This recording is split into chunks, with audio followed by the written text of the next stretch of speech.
প্রকৃতির সঙ্গে মানুষের সম্পর্ক চিরন্তন। সেই সম্পর্কের অন্যতম গুরুত্বপূর্ণ উপাদান হলো বাঁশ। গ্রাম বাংলায় এমন খুব কম কাজ আছে যেখানে বাঁশের ব্যবহার নেই। বাড়ি নির্মাণ, মাচা তৈরি, অস্থায়ী ঘর, দেওয়াল কিংবা বিভিন্ন কাঠামো তৈরিতে বাঁশের তৈরি চাঁচ অত্যন্ত গুরুত্বপূর্ণ ভূমিকা পালন করে।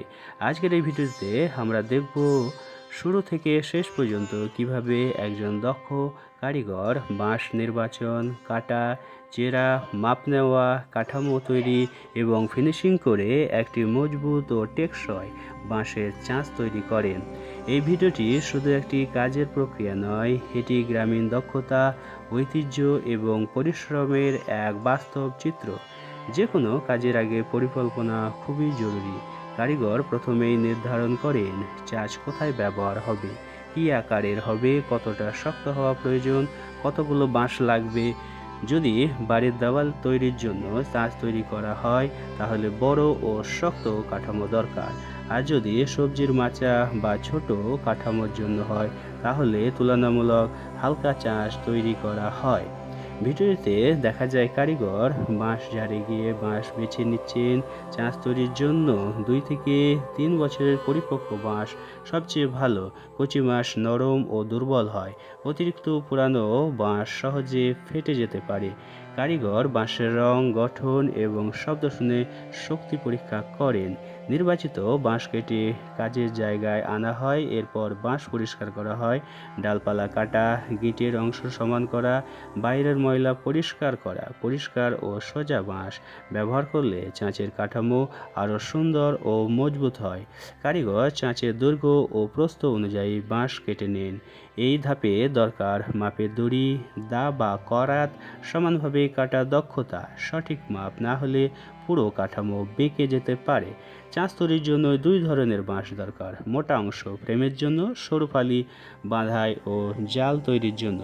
কারিগর বাঁশকে লম্বালম্বি ভাগ করে সরু ফালি তৈরি করেন। এই কাজটি অভিজ্ঞতা ছাড়া করা কঠিন। সমান ফালি না হলে বাঁধাই শক্ত হবে না। এবার শুরু হয় কাঠামো তৈরির কাজ।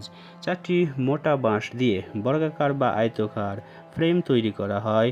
কোণাগুলো সঠিকভাবে বসানো হয়, তারপর বাঁশের ফালি দড়ি বা তার দিয়ে শক্ত করে বাঁধা হয়। ফ্রেমে চাঁচের ভিত্তি, তাই এই অংশটি সবচেয়ে শক্ত হওয়া দরকার। ফ্রেম তৈরি হওয়ার পর ভেতরের অংশে সরু বাঁশ বসানো হয়। এই অংশে আড়াআড়ি বাঁশ, লম্বালম্বি বাঁশ সমান দূরত্ব বজায় রাখা হয়।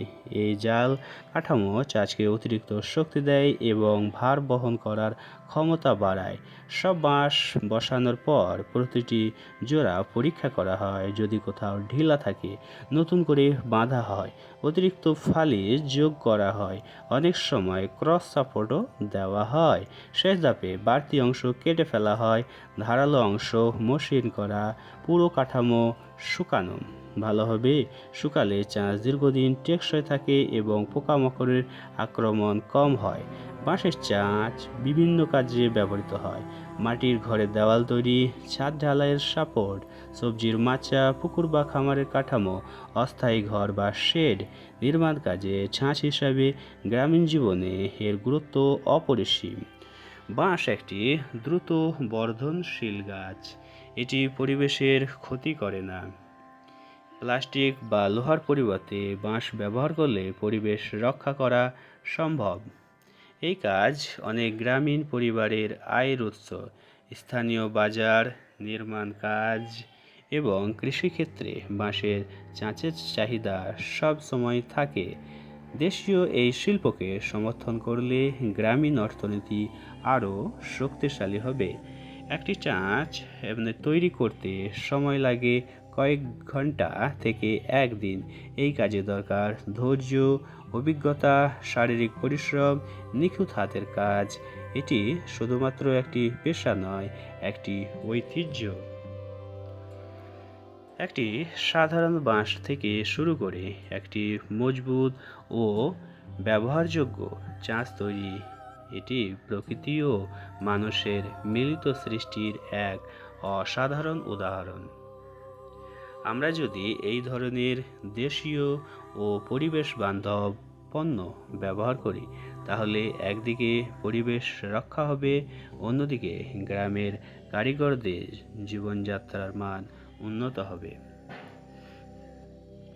ভিডিওটি কেমন লাগলো তা অবশ্যই আপনারা মূল্যবান মতামত কমেন্টের মাধ্যমে লিখবেন, এবং ভিডিওটি যদি ভালো লাগে তাহলে আপনার বন্ধু বান্ধবদের সঙ্গেও শেয়ার করতেও পারেন। ভিডিওটি আপনার যদি মনের মতো হয় তাহলে অবশ্যই একটা লাইক করে দিবেন, আর এই জাতীয় নতুন নতুন ভিডিও পেতে চ্যানেলটি ভালোবেসে সাবস্ক্রাইব করে দেবেন এবং পাশের বেল আইকনটি অন করে রাখবেন, তাহলে সবার আগে আমার ভিডিও আপনার সামনে এসে উপস্থিত হবে। সম্পূর্ণ ভিডিওটি দেখার জন্য অসংখ্য ধন্যবাদ জ্ঞাপন করছি। সবার সুস্থতা এবং সফলতা কামনা করে আজকের মতো বিদায় নিচ্ছি। দেখা হবে আবার পরবর্তী ভিডিওতে। ততক্ষণ পর্যন্ত সবাই ভালো থাকবেন, সুস্থ থাকবেন। সবার জন্য অনেক অনেক দোয়া এবং ভালোবাসা রইল। Thank you so much.